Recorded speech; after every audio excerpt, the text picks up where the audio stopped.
Welcome to the literature series for 52 Living Ideas in the Greater Philadelphia Thinking Society.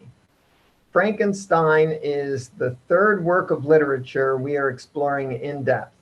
We began in 2021 with Dante's Commedia, then Dostoevsky's The Possessed, then Jose Saramago's Blindness, and in January 2023, next year, we will probably start another.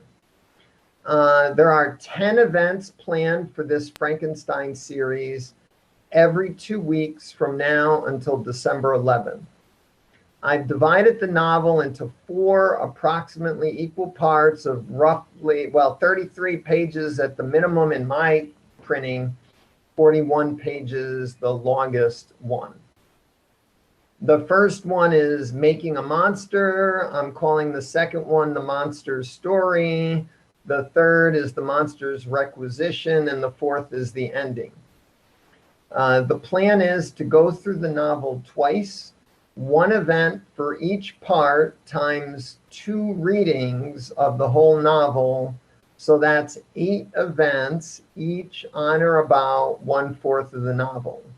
And then at the end, 2 events to interpret the novel as a whole.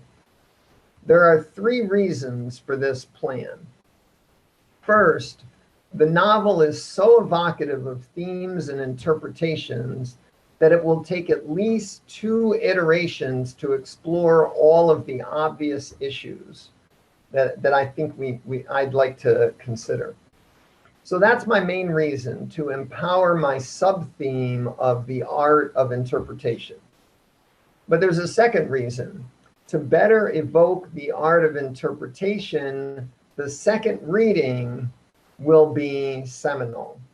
It turns out that when you reread a novel, even so soon after reading it for the first time, our conceptual scaffolding and our perceptual lenses get transformed by the first reading.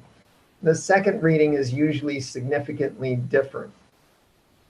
So that will help evoke some of this idea of the art of interpretation. That's a sub-theme I'd like to engage. And finally, Mary Shelley published 3 editions in her lifetime. The first and most radical, but sometimes a little unpolished, was the 1818 edition. In 1824, the second edition was textually identical to the first, but it was divided into 2 volumes instead of 3 volumes in the first 1818 edition.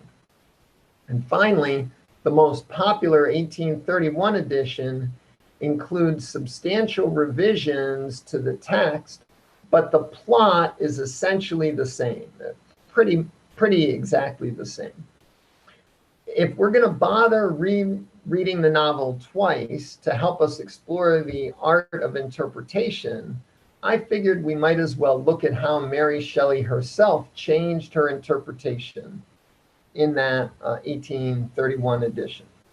But I'm not going to overemphasize the different editions. You're free to read whatever you want, although I am recommending we start with the 1818 edition. But there might be a few of you that choose a different edition. That's fine. My aim here is to highlight the art of interpretation and not get into the minutia of comparing editions. I want to mention a word about interpretations. I wrote an essay, I put the link at the end of the event description, on the measurements of life, which is based on a book called The Design Way.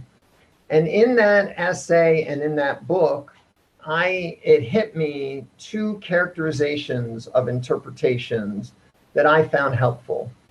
First, we can think of interpretation as making sense of the filtering and focusing of our perceptual lenses and the organizing function of our conceptual scaffolding.